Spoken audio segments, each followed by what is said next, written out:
লাখ টাকার। এটা এই মামলায় যে গ্রেফতারকৃত রিয়াদ নামে একজন।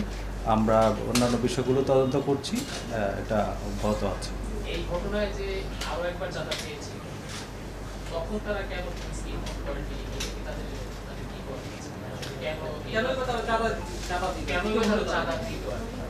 জি, এটা খুব গুরুত্বপূর্ণ। আগেই যদি ইনফর্ম করতে হয় তো পরবর্তী অপরাধগুলো ঠেকানো যেত। আমরা বিষয়গুলো খতিয়ে দেখছি কি কারণে তারা চাঁদা দিয়েছিল বা এক্ষেত্রে তাদের কোনো দুর্বলতা আছে কিনা সেই বিষয়গুলো আমরা খতিয়ে দেখছি।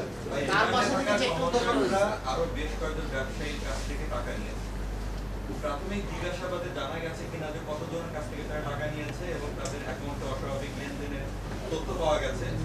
এই টাকাটা তাদের উপরে নেতাদের কাছেও ভাগ বটোয়ারা হয়। মানে এই জিজ্ঞাসাবাদে এই পর্যায়ে কি কি তথ্য এরকম পেয়েছেন?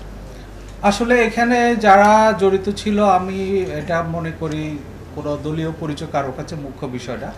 আমরা যে সম্ভাব্য কারণগুলো এবং এখানে যারা জড়িত ছিল তারা ব্যতীত আর অন্য কেউ আছে কিনা সেটাও আমরা তদন্ত করে দেখছি। আশা করি তদন্ত শেষে এগুলো বিস্তারিত জানা সম্ভব হবে।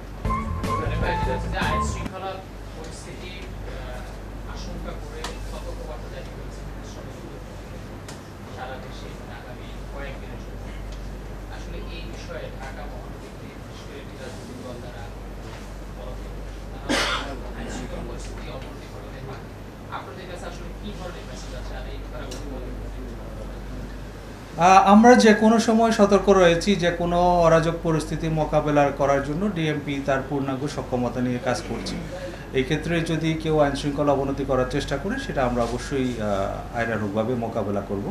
এর বাইরে আমাদের যে গোয়েন্দা তথ্য যেগুলো থাকে সেগুলো কাজে লাগিয়ে আমরা আইনশৃঙ্খলা পরিস্থিতি স্বাভাবিক রাখার জন্য চেষ্টা করছি।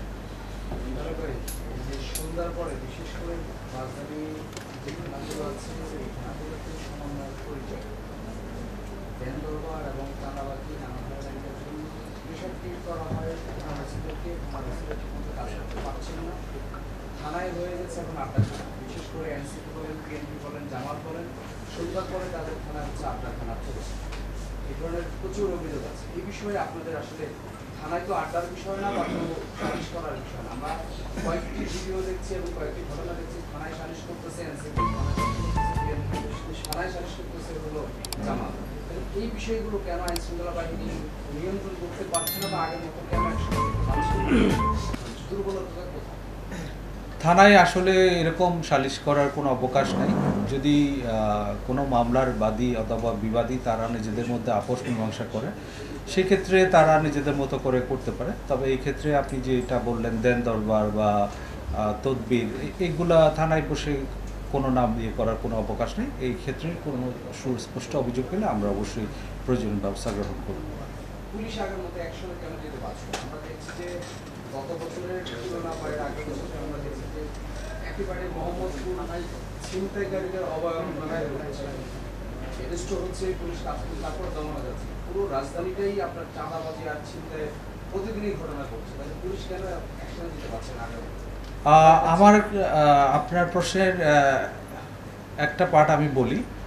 পুলিশ কিন্তু যথেষ্ট সক্রিয় রয়েছে মাঠে এবং ঢাকা মহানগর পুলিশ যথাযথভাবে কাজ করছে দেখে কিন্তু অপরাধের মাত্রাটা অনেকটাই স্থিতিশীল রয়েছে এবং যেসব ঘটনা ঘটছে খুব অল্প সময়ের ব্যবধানে সেই ঘটনায় জড়িতদের আমরা আইনের আওতায় নিয়ে আসতে পারছি। এর বাইরে কিছু অপরাধ যে হচ্ছে না তা না, আমরা চেষ্টা করছি অপরাধের মাত্রাটাকে অবশ্যই সীমিত রাখার এবং একটা সহনীয় মাত্রার মধ্যে রাখার জন্য।